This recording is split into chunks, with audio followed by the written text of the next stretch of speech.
Hello, poetry lovers. This is Jim Ransom with another edition of Morning Jim Poetry. This is for April 6th. So, what are we reading today? This reading will be from a book by the late Charles Bukowski, who has been called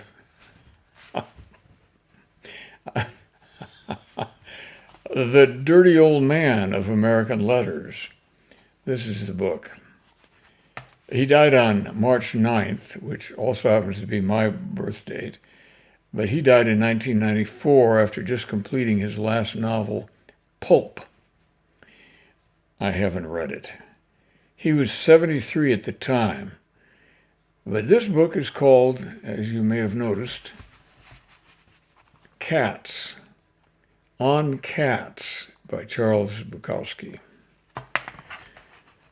Well,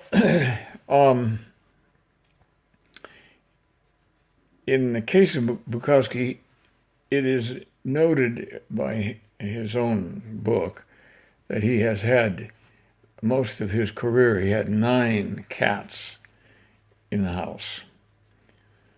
So I'm going to read some of these poems, which are sort of free verse, interesting poems in many respects, and there's not very much punctuation, so I have to make do on my own in that regard. The first one is called Startled into Life Like Fire. In grievous deity, my cat walks around. He walks around and around with electric tail and push-button eyes. He is alive and plush and final as a plum tree.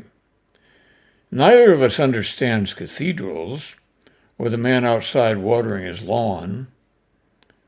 If I were all the man that he is cat, if there were men like this, the world could begin. He leaps up on the couch and walks through porticos of my admiration. This is typical of his poetic style and little capitalization or punctuation, but a careful phrasing and stanza formation in this case, leading to what seems like a perfect description of whatever he is writing about, and, of course, in this book, it's cats. Now, the next one I'm going to read is called The Devious Good of Rescuing the Suffering.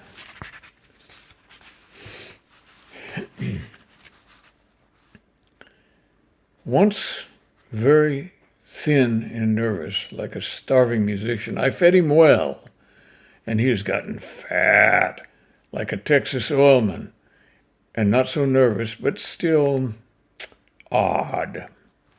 Asleep in bed, I will awaken, and his nose will be touching my nose, and those yellow, great eyes pouring down into what's left of my soul. And then I will say, "Off, bastard! Get your nose away from my nose." Purring like a spider full of flies, he will walk off a little. I was in the bathtub yesterday, and he came in walking in high on his feet, tail flicking, and I am in there smoking a cigar and reading the New Yorker, and he leaped up on the edge of the tub, balancing on the slippery ivory curving, and I told him, "Sit, you are a cat, and cats don't like water."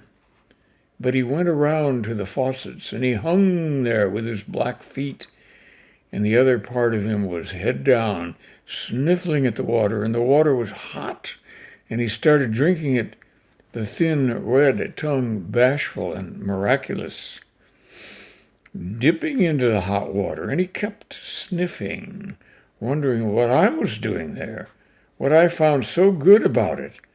And then the fat white fool fell in. We all came out there, wet and fast. Cat, me, cigar, New Yorker, spitting, screaming, sputtering, soaked. And my wife ran in. My God, what happened? What happened? I spoke through my unraveling cigar. A man can't even have a little privacy in his own bathtub, that's what. She only laughed at us.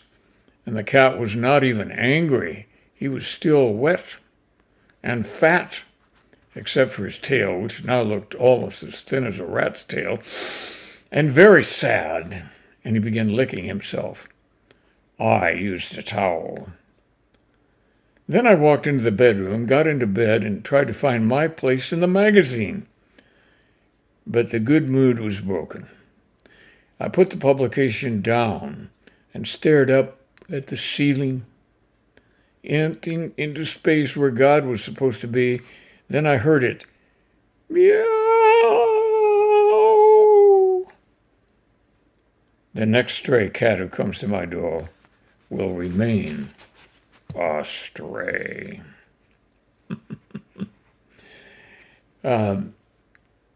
This poem is typical of his poetic style, I would have to say. And I can't say much more about it than that. It's funny. It's funny. And this one is in the same mood and tone. It's called My Cat the Writer. As I sit in front of this machine, my cat Ting sits behind me on the back of my chair. Now, as I type this, he steps upon an open drawer and then out across this desk. Now his nose is over this paper, and he watches me type. Then he leaves off, goes over, and sticks his nose into a coffee cup. Now he's back, his head across this piece of paper. He sticks his paw down into the ribbon. I hit a key, and he leaps away. Now he just sits and watches me type. I've moved my wine glass and bottle to the other side of the machine. The radio plays bad piano music. Ting just sits and looks at this typer. Do you think he wants to be a writer? Or was he one in the past? I dislike cute cat poems, but I've written one anyhow. Now, there's a fly in here, and Ting watches his every move. It's 11:45 p.m., and I'm drunk. Listen, relax. You've read worse poems than this, and I've written them. Bukowski's not afraid to make a joke out of himself. Yeah. Now let's see what else we have here. I've tried to turn down the pages on the ones I want to read. And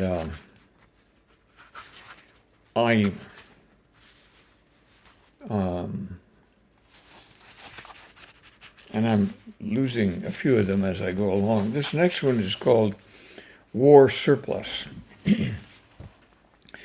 My wife is more apprehensive than I am, and we were in the store poking about the items when my wife said, I want some gas masks. Gas masks? Yes, there are all those storage tanks by the harbor. If they bomb that, there's going to be a mass of flame and gas. I never thought about that, I said. My wife found a clerk, and sure enough, he took us to the gas masks. Ugly, unwieldy, dumb-looking things. The clerk showed us how they operated. We'll take 2, my wife said. We walked to the counter to pay.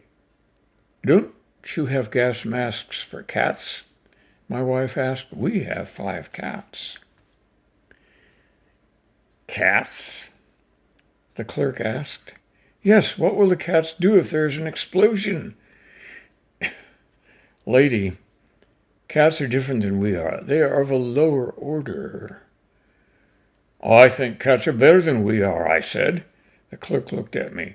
We don't have gas masks for cats. Do you accept MasterCard? I asked. Yes, he said. The clerk took my card, ran it through, wrote up the slip, handed it to me. I signed it. Do you have any cats? My wife asked him. Children, he said. Our cats are our children, my wife said. The clerk bagged the masks, handed them to me. Don't you have any size 11.5 sneakers? I asked. No, sir. We walked out of there. And the clerk didn't thank us for our purchase.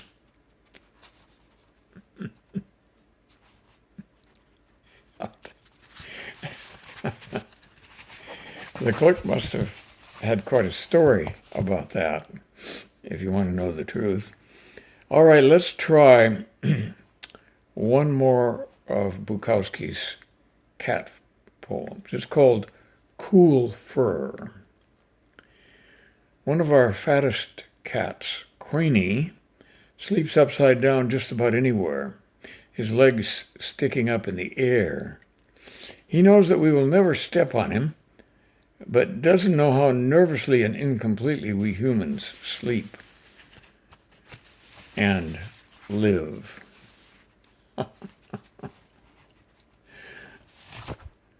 That's it for Charles Bukowski on cats. And in another one of his poems, he says, the cat is the beautiful devil. And I can believe that. There are many more poems in the book that I can read today without crowding you or boring you. As it is, I hope it encourages you to read more poems, including those by Bukowski. He won't care if you don't because he's dead, but you are not dead, and you will benefit from everything you read in ways that are not entirely describable, but you will know, especially if they are poems. I hope to be back next week with another program, but you never know. I'm already older than Bukowski.